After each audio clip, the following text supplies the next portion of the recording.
Joining us right now, Lake Jackson Congressman, presidential candidate, and good friend of the show, Ron Paul. Dr. Paul, welcome to Houston's Morning News. Thanks for taking the time this morning. Thank you, Matt. Good to be with you. You are one busy guy. All right, let me ask you this. Are you walking back this statement that you gave to Fox News about abolishing FEMA?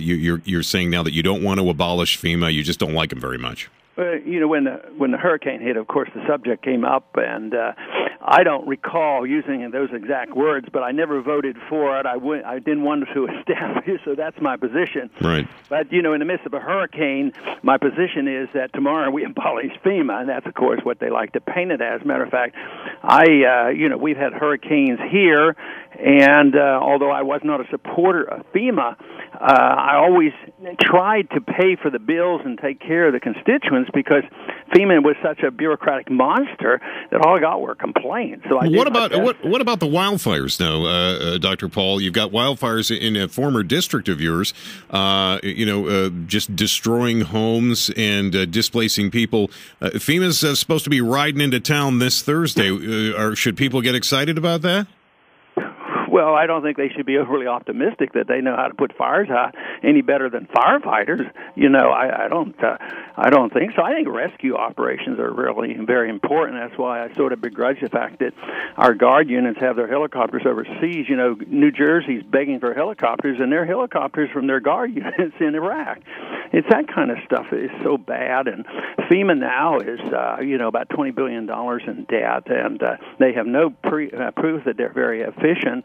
I mean, all we have to do is go back and review all the stories about Katrina. Think of all those things Houston tried to do to help Katrina, and they got sent back home, and they never used them. So it's just not the best way to do it. When you think about the rescue operation that occurred after 9/11, 500,000 people were rescued spontaneously by people volunteering and sending their boats over. FEMA just gets in the way, and that's all I ever heard about when we have a crisis down here. Do you think that they actually encourage people, or people think, well, I got FEMA, so I'm going to build my house in a place where I probably shouldn't build it? I think you're touching on one of the most important things about the economic fallacy, because it's no longer insurance if the government guarantees it. If you can't buy insurance for some of us to build our houses on the beach, it means that it's risky. So why should the taxpayer as a whole take the risk and the individual get protection?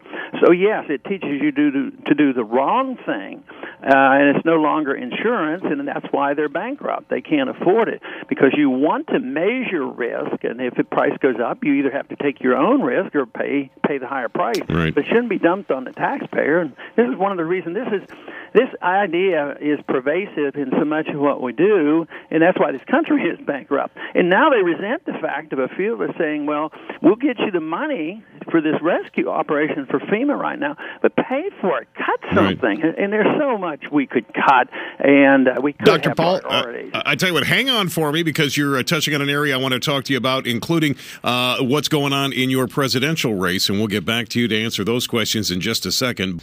Back to the information and conversation with Matt.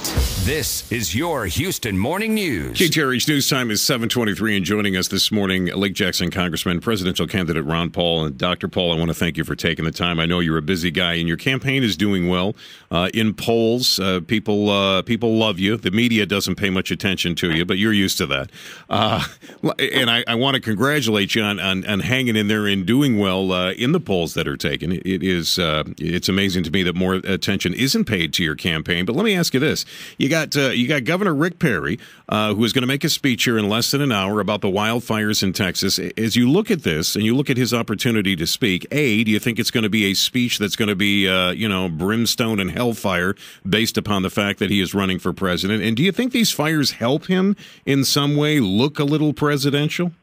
Oh, I think so. I mean, he's the governor, and he's doing the right thing. I mean, it's the right thing because he's the governor. He has a responsibility, and it's actually very good politics, too, because if he ignores his job, so I think it works very well for him, and people want to know that the governor is on top of things, and I'm not sure one individual, you can help direct things, but you as an individual can't do a whole lot. I'm sure there's, people out there who fight fires, and they're already doing it. But no, I think it's the right thing for him to do, and I think it's very beneficial to him. All right, Ed Rollins comes out and says it's a Perry-Romney race after he quits Bachmann's campaign. I mean, what the heck is up with that, Dr. Paul? I mean, you're still in this thing, right?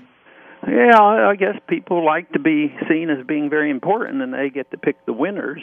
So that's been around for a long time. But you know, the real litmus test comes in the votes. We had a mini litmus test in Iowa, and I thought it did pretty well. But you did. It really didn't. You didn't.